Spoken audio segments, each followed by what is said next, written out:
Hi, welcome to Mike and Lori's Comfy Cozy Travel Trailer. I'm going to show you how to hook this up the way I do it. I believe it is the best method. First off, what we're going to do is we get the truck close to the camper. And before we can raise or lower this jack, we must raise all the stabilizer jacks.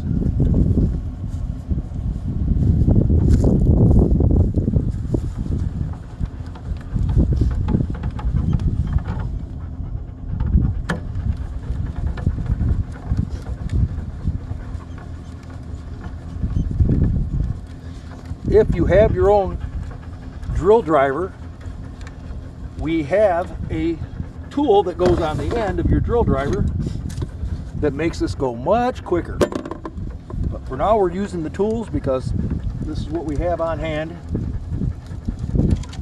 Pause. Alrighty, so you've seen us do it with the one tool. It is very important that we raise all 4 jacks up before we move the tongue jack. So I'm going to go ahead and do that, and we'll cut away now while I finish this up. I said we'll cut away now that I finish this up.